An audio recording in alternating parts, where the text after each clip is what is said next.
2024 का लोकसभा चुनाव अपने अंतिम पड़ाव पर आ पहुंचा है। आज प्रचार थम गया है अंतिम चरण के लिए भी। 1 जून को अंतिम 7वें चरण का मतदान होगा। 4 जून को इंडिया गठबंधन की सरकार बनेगी। वो सरकार बनेगी जो आपके हक की बात करेगी, आपके सम्मान की, हमारी गारंटी की बात करेगी। लेकिन मुझे कुछ बातें कहने में कोई संशय नहीं है। और इस पूरे चुनाव में 2 तरह के प्रचार, 2 तरह के वक्तव्य, 2 तरह का नैरेटिव देखा गया।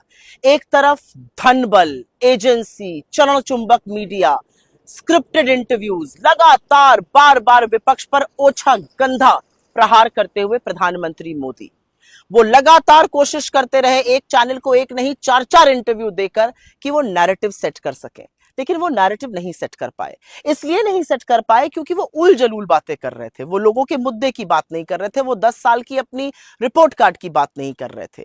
वो मंगलसूत्र पर पहुंच गए, वो भैंस पर पहुंच गए। उन्होंने मुजरा को भी नहीं बख्शा। उन्होंने महात्मा गांधी को भी कटघरे में लाकर खड़ा कर दिया। तो कहीं ना कहीं मोदी जी बौखलाए हुए, घबराए हुए, हताश, निराश, एक वो तानाशाह नजर आए जिनकी सत्ता जा रही है और सत्ता के जाने का भय उनको बहुत सता रहा है। तो इस तरफ नरेंद्र मोदी थे जिन्होंने मर्यादा की, अपने पद की प्रतिष्ठा की, राजनीति में शुचिता की, हर सीमा को लांघा। उन्होंने क्या क्या बातें विपक्ष के लिए कही वो शायद मैं कैमरे पर बोल भी नहीं सकती हूं, लेकिन उन्होंने वो बातें चुनावी मंच से कही। मुजरे की बात, मंगलसूत्र की बात, भैंस की बात, लगातार झूठ बोला। और दूसरी तरफ इंडिया गठबंधन था, दूसरी तरफ राहुल गांधी थे। हमने भी ठान ली थी कि नरेंद्र मोदी कितना भी बरगलाएं, वो शहीदों को कितना भी अपमान करें, हम आपके मुद्दों पर डटे रहेंगे।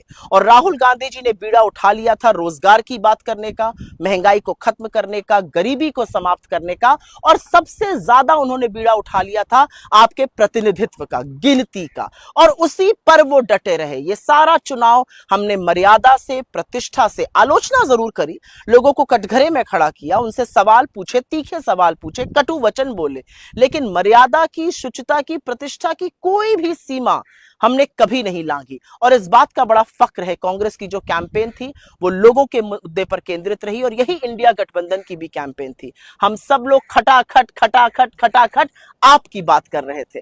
मुझे पूरा विश्वास है कि 4 जून को इंडिया गठबंधन की सरकार बनेगी। वो सरकार बनेगी जो एक आदमी के मन की बात से नहीं चलेगी, जो तमाम लोगों के जो आशाएं हैं, अपेक्षाएं हैं, महत्वाकांक्षाएं हैं, उनको प्रतिबिंब करेगी। मुझे पूरा विश्वास है कि 30 लाख सरकारी नौकरी, एमएसपी की कानूनी गारंटी, महिलाओं को मिलने वाला 8500 रुपए महीना, ये सारी चीजें जो एक मुर्दा पड़ी अर्थव्यवस्था को फिर से पुनर्जागृत कर देंगी, उस पर यह चुनाव हुआ है। लोग बहुत समझदार हैं, हिंदुस्तान की जनता बहुत समझदार है, और मुझे पूरा विश्वास है कि 4 जून को इंडिया गठबंधन की सरकार बनेगी और हम वो सारी गारंटी पूरी कर सकेंगे जिसका हमने आपसे वादा किया। लेकिन अभी के लिए जरूर कहना चाहती हूं, बड़ा फक्र है, बड़ा संतोष है, जो कैंपेन कांग्रेस पार्टी ने और इंडिया गठबंधन ने चलाई वो आपकी कैंपेन थी, आपकी आवाज थी, आपके मुद्दे थे।